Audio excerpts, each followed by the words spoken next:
माझ्याकडे देव माझा पाहतो आहे,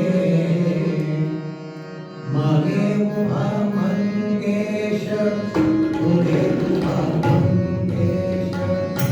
त्या रागातलं गाणं म्हणलं तरी बरं होईल.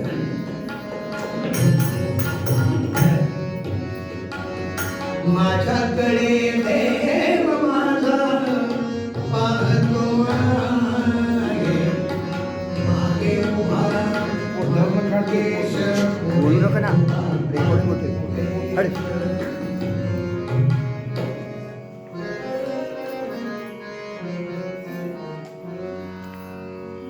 श्लोक श्रवण मागे म्हणायचे, उपासनेला दृढ चाल व्हावे,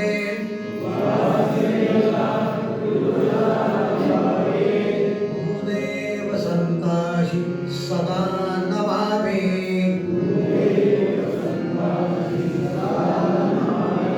सत्कर्मयोगे वयथाल व्हावे,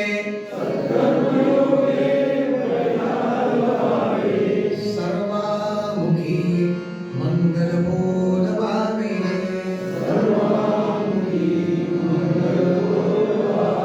जय जय रघुवीर संत रामदास स्वामी महाराज की, श्रेष्ठ श्री गंगाधर स्वामी महाराज की, महारुद्र हनुमान की, छत्रपती शिवाजी महाराज की, श्री सिद्धेश्वर महाराज की.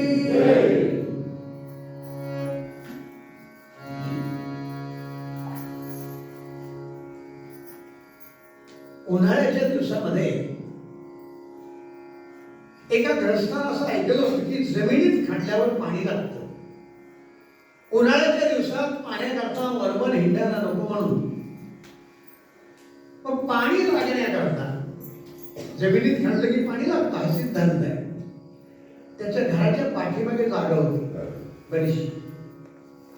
टिकाव घेतला, पहार घेतली, कुदळ घेतली, पाठी घेतली आणि जमिनीत 2 फुटाचा खड्डा खणला.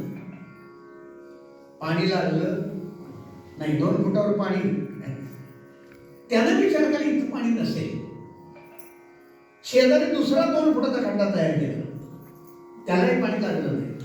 तिसरा खड्डा खणला 2 फुटाचा, त्याला पाणी लागलं नाही. दिवसभरामध्ये त्यानं 25 खड्डे खणले 2-2 फुटाचे. परिणाम एकाही खड्ड्याला पाणी लागलं नाही. संध्याकाळी त्याचा मित्र त्याला भेटायला आला, नमस्कार केला. काय केलं दिवसभर? म्हटलं मित्रा, जमिनीत खणल्यावर पाणी लागतं ना? लागतं हा सिद्धांत आहे. मग म्हटला दिवसभरामध्ये 25 खड्डे खणले, मी एकाही खड्ड्याला पाणी लागलं नाही. प्रत्यक्षात बघ हवं तर. त्याला आणलं आणि ते खड्डे दाखवले 2-2 फुटाचे. ते मित्रांनी ते खड्डे पाहिले आणि म्हणला भल्या ग्रस्ता मूर्खा, 2-2 फुटाचे 25 खड्डे खणण्यापेक्षा 50 फुटाचा एकच खड्डा जर खणला असतास तर पाणी नक्की लागलं असतं. जसा हा सिद्धांत आहे, जसं हे आहे, तसं आयुष्यामध्ये आम्ही अखंड धडपड करत असतो.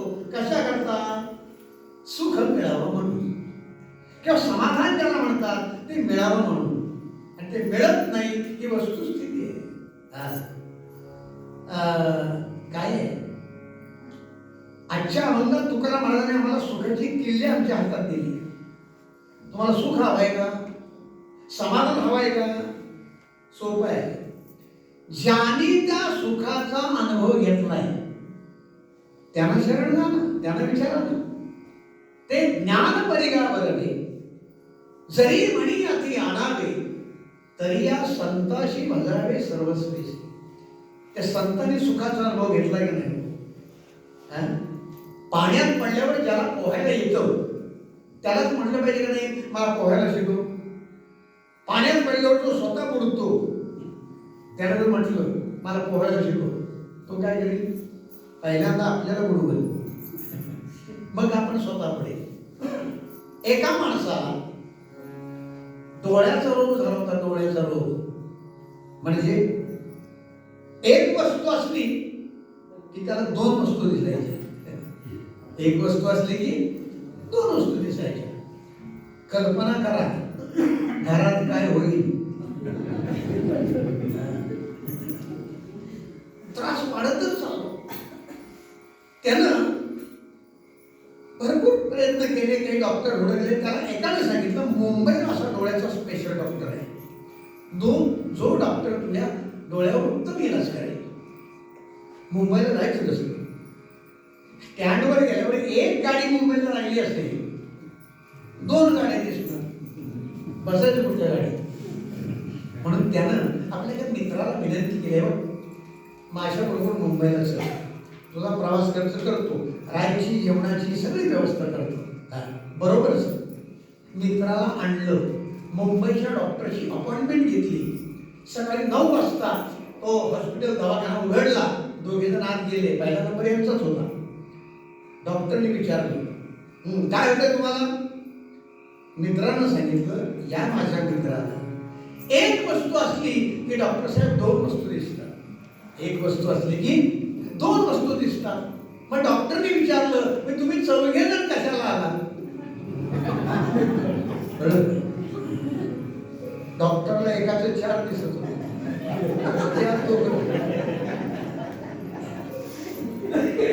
असा डॉक्टर डोळ्यावर इलाज करू शकेल.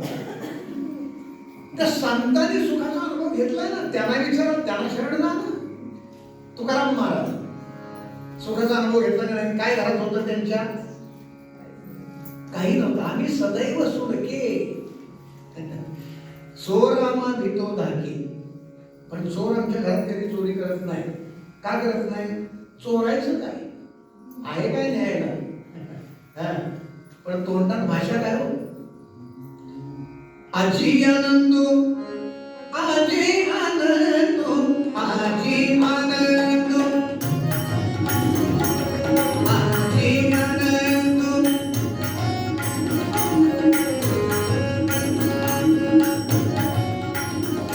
नित्य परमानंदो रे, नित्य परमानंदो रे.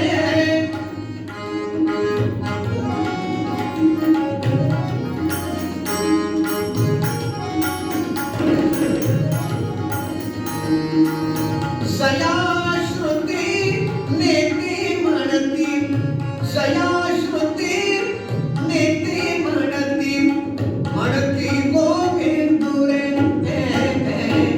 माझी आनंदो, माझी आनंदो.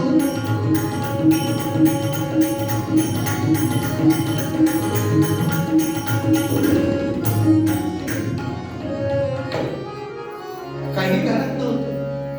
आपल्या घरात जेवढं भरले त्यातलं काय होतं का तुकारामांचे?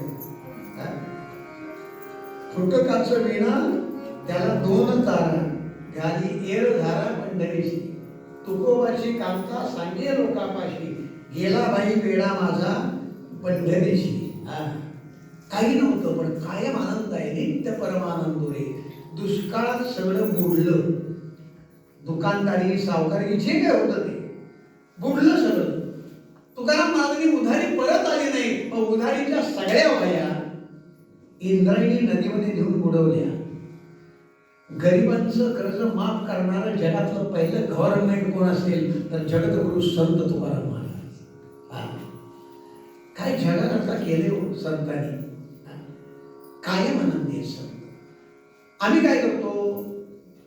आम्ही प्रपंचात सुख ओळखतो. एरती माईके. प्रपंच कसा आहे?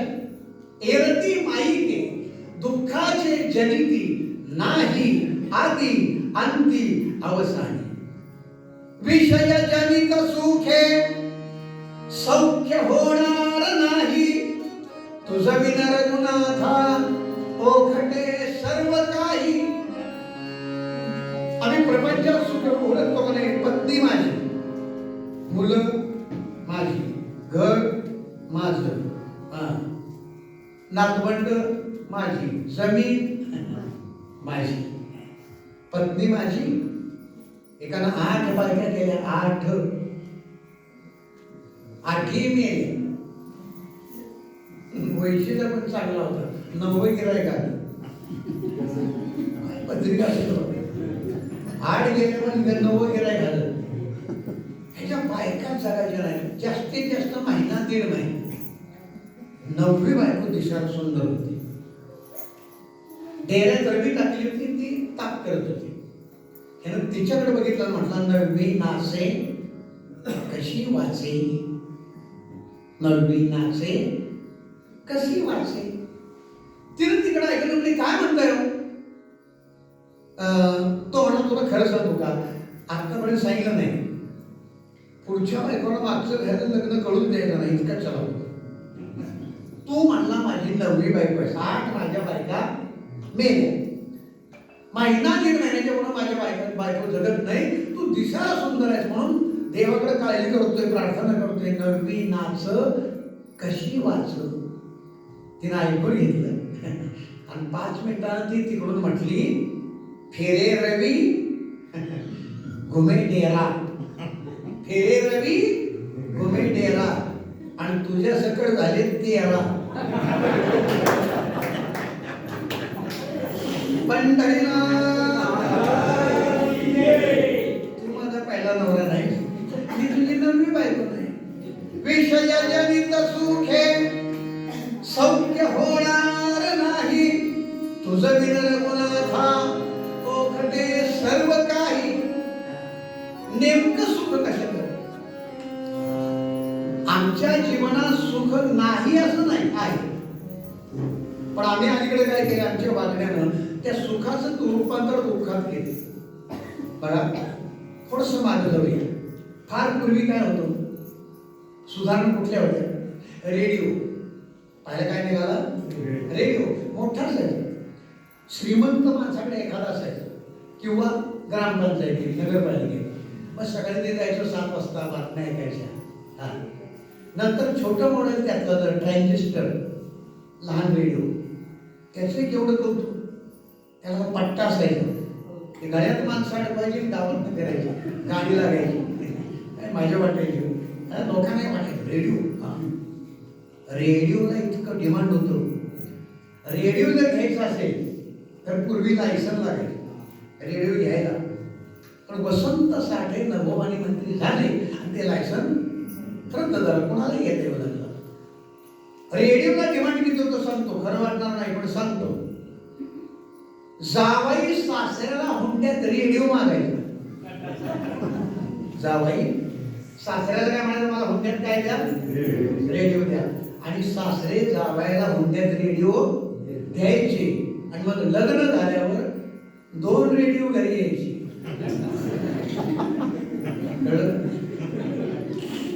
लग्न झाल्यावर 2 रेडिओ घरी यायचे. एकाला बटनाची सोय होती बंद करायला, दुसरा होईल तेव्हा. पण घडीला नंतर आले ब्लॅक अँड व्हाईट टीव्ही. त्या असं अँटीना एकच चॅनल सरकारी होते, ते सह्याद्री अजूनही आहे. बाकी भानगडी नव्हते होते. आणि मग सारखं चित्र आले तर रामायण तरी लागलं तर एकाला पात्रेवर, एकाला चौकटीतून मतदान सांगायचं, किंमत त्यातच जाईल. तर पात्र्यावर त्यानं सांगायचं उद्या मी खाली पाडणार.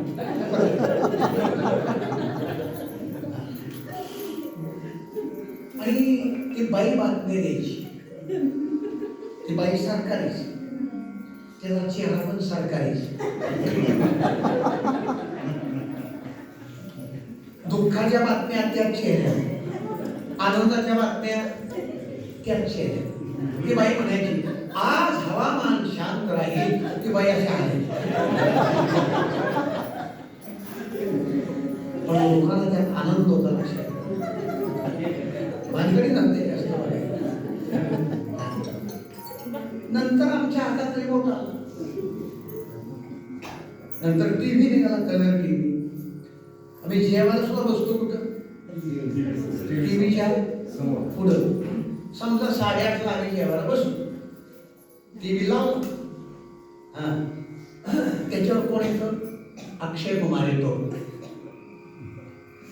टॉयलेट कशानं साफ करायची जेवतो. ते बायको बघते, ते त्यानं चांगलं रिक्त घेऊन या, भाजी वाढू का वाढा. वदनी कवळ घेता नाम घ्या श्री हरी.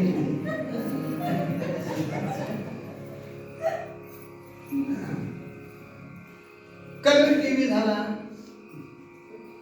काय काय नवीन त्यात सुधारणांचे. परवा मी ऐकलं कोणाकडून तरी, आता एक नवीन असा टीव्ही निघणार आहे, आपण डोळे मिटले की टीव्ही बंद. कायम जे मिटले तर वाढेल, त्याच्याबरोबर येते सुधारणा. कमीत कमी वेळेत लोकांशी संपर्क साधता यावरून सुंदर साधन आले मोबाईल. विदिन सेकंदात जगापर्यंत आम्ही पोहोचू शकतो. एवढा त्याचा वापर सुरू झाला विचित्र. सकाळपासून राजकारण, त्याच्यानंतर आणखीन काय त्याची विनोद आहे. परवा आलेला एक माणूस व्हॉट्सअप बघत बघत दुसऱ्याच्या घरातच शिरतो, लक्षातच नाही. नुसता शिरला नाही, त्याच्या सोफ्यावर जाऊन बसला त्या माणसाची. ती त्याची बायको जी होती, म्हणजे त्या घरातली बाई, ती पलीकडे तोंड करून टीव्ही बघत होती. तिची खुर्ची पलीकडे होती. तिला मागं वळून बघितलं, तिला वाटलं आपला नवरा आला का. ती सुद्धा मालिकेत इतकी तल्लीन झाली होती, तुझ्यात जीव गुंत मालिका होती. आणि थोड्या वेळानं फेसबुक बघत बघत हिचा खरा नवरा घरात. त्यानं ह्याला बघितलं, सोफ्यावर बसलेलं, नमस्कार केला. अहो म्हणला, अरे म्हणला, चुकून मी तुमच्या घरात शिरलो. साधन निघाली कशा करता, आमच्या सोयी करता. आम्ही जर साधनाच्या अधीन झालो, साधनातलं सुख आमच्यावर अवलंबून आहे. मोबाईल वाईट आहे का? पुष्कळ धार्मिक त्यात हवं ते आम्हाला ऐकायला मिळतं, पण आम्ही त्याच्या स्वाधीन केलो तर उपयोग नाही. आज शाळेतल्या मुलांना, लहान मुलांना मूल रडायला लागलं, तर आई पूर्वी त्याला जवळ घ्यायची, ते रडायचं थांबायचं का. 9 महिने त्यानं आईच्या हृदयाचे ठोके ऐकलेले असतात गर्भात असताना. माझा मूल रडायला लागला आता की आई काय करते, मोबाईल. मग आईच्या प्रेमाची जागा जर मोबाईलने घेतली असली विज्ञानानं, तर विज्ञानाचा विजय आहे का मातृत्वाचा पराजय आहे, हे ठरवायची वेळ आली. नुसत्या मार्कांच्या मागे लागून चालत नाही. लक्षात. आज आपलं कीर्तनाचं आणखीन एक वैभव असं वाढलंय. औंधहून देवीचा औंध आहे ना, तिथून आमचे हे सगळे तिथली पुजारी गुरु मंडळी कीर्तनाला आलेले आहेत.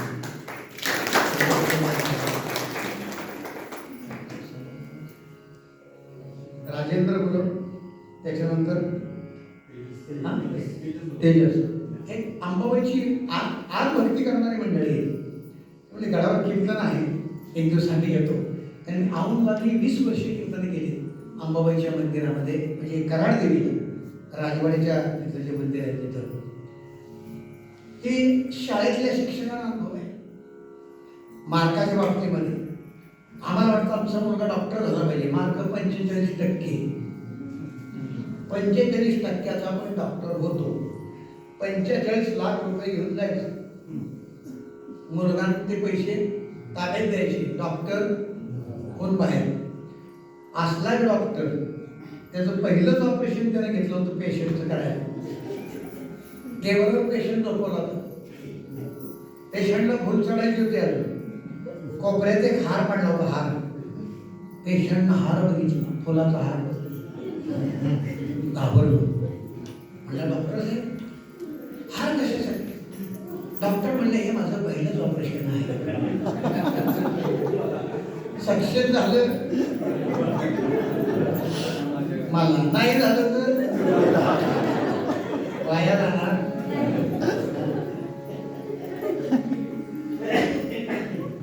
मुलांना शाळेमध्ये शिक्षकांना सुद्धा बंधन आहे. त्याच्याबद्दल वाईट लिहायचं नाही, चांगलंच लिहा. हो, एका मुलानं दुसऱ्या मुलाचा कंपास चोरला. आता नोंद होईल काय लिहायचं? हा मुलगा चोर होईल लिहायचं? काय लिहिलं शिक्षकांनी?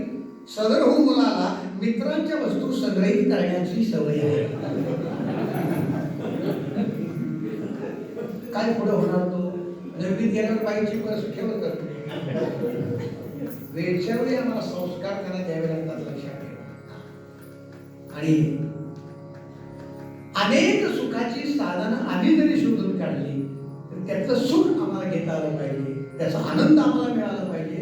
आणि म्हणून प्रपंचात म्हणाल तर वाहिल्या उद्वेग दुःखची केवळ, भोगणे ते फळ संचिताचे. बघा, म्हणजे प्रारब्धाप्रमाणे आम्हाला प्रपंचात सुख दुःख मिळणार आहे. कायम सुख नाही, कायम दुःखही नाही. पेरिले ते उगवते, बोलण्यासारखे उत्तर येते. पेरलं तेच होतं का नाही? माझं कीर्तन चाललं होतं पाटलांच्या वाड्यात. पाटील प्रायोजक होते. मी म्हटलं पेरिले ते उगवते. पाटील उठले म्हणजे महाराज चुकलं. म्हटलं का? पेरलं तेच उगवत नाही. म्हटलं असं कसं? तर म्हणजे आमच्या शेतात आम्ही शेंगदाणे पेरले आणि शेंगदाण्याला फोलकट कसे आहे. एवढी कीर्तनं केली पण 5 मिनिटं गप्प बसलो. उत्तर काय ते? काही असे प्रश्न असतात आणि कीर्तनकारांचा अभ्यास असतो, पण असे प्रश्न विचित्र असतात.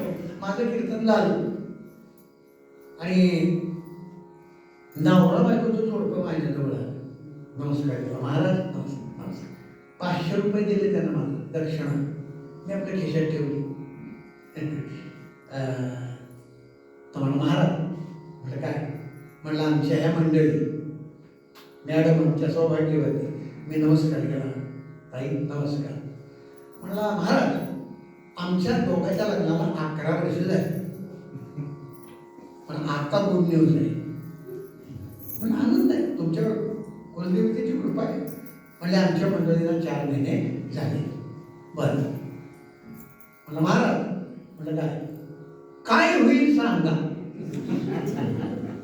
काय होईल सांगा. मग माझ्या लक्षात आलं ते 500 रुपये सोनोग्राफीचे.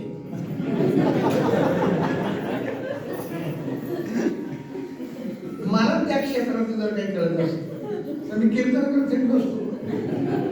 त्यातलं काही कळत नाही. पण मी विचार केला, मी जर म्हटलं की मला त्यातलं काही कळत नाही तर तो काय म्हणत 500 रुपये मी सांगितलं त्याला. मुलगा होईल मुलगा. तो म्हणा नाही झालं तर मुलगी होईल.